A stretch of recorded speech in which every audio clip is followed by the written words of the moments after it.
ओम गणपते नमः। आज अपने सुनेंगे वाल्मीकि रामायण अयोध्या कांड का आगे का सर्ग। भगवान श्री राम के आशीर्वाद पाने के लिए इस सर्ग को एकाग्र होकर पूरा सुने। बोलिए सियावर रामचंद्र भगवान की जय हो, हनुमान जी महाराज की जय हो। उधर जिस विशाल सेना को देखकर लक्ष्मण क्रोध में भर गए थे, वह धीरे धीरे चित्रकूट पर्वत के पास पहुंच रही थी।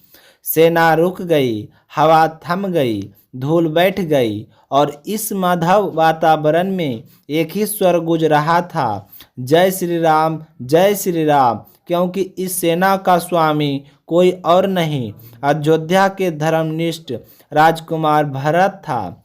भरत के हृदय में कोई अहंकार नहीं था, ना राजा बनने की इच्छा, ना सिंहासन का लोभ। उनका हृदय तो बस एक ही वेदना से भरा था, भैया राम को कैसे मनाया जाए, उन्हें अयोध्या कैसे वापस ले जाया जाए। वन का पथ रथों के लिए कठिन होता है, इसलिए भरत पैदल ही आगे बढ़ने लगे। साथ में भाई शत्रुघ्न, मंत्री, गुरु वशिष्ठ और अयोध्या के समस्त जनसमूह, सबका हृदय राम की याद में व्याकुल था। चित्रकूट पहुंचने से पहले भरत ने पहले ऋषि द्वराज भारद्वाज के आश्रम में प्रणाम किया।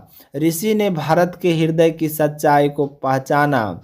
उन्होंने मुस्कुराते हुए कहा, भरत, तुम्हारा हृदय निर्मल है, तुम राम का विरोध करने नहीं, उन्हें सम्मान देने आए हो। आओ, आज तुम्हें अपने प्रभु के दर्शन होंगे। इन वचनों को सुनकर भरत ने नेत्रों में जल आ गया। उन्होंने तुरंत अपने साथियों को आदेश दिया, यहीं पर रुके, राम भैया के दर्शन करके पहले कोई भी शोर ना करे। तो उधर चित्रकूट की एक छोटी सी गुफा के निकट श्री राम माता सीता के साथ विराजमान थे। लक्ष्मण बाहर खड़े थे, हर आहट पर ध्यान लगाए हुए थे। राम अब भी शांति से बैठे थे, उनके मुख पर वही तेज, वही करुणा। कुछ ही दूरी पर पहुंचते भरत के कदम अचानक थम गए, उनकी सांस तेज हो गई, आंखें नम हो गई। उन्होंने शत्रुघ्न का हाथ थामकर कहा, भैया, कहीं यही दिशा में है जहां से राम की सुगंध आती है।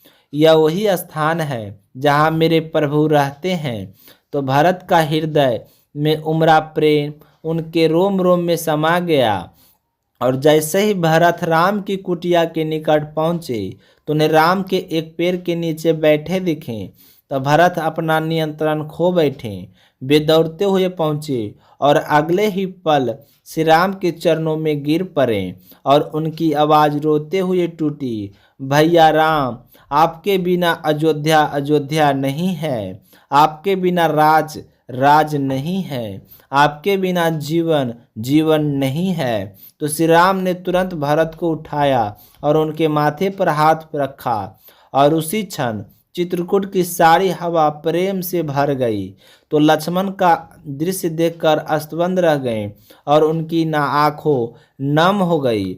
उन्हें समझ में आया कि जिसे वे शत्रु समझ रहे थे वह तो राम के चरणों का परम भक्त है। तो लक्ष्मण ने किया, भैया भरत, मुझे क्षमा करे, मेरी बुद्धि भ्रमित हो गई थी।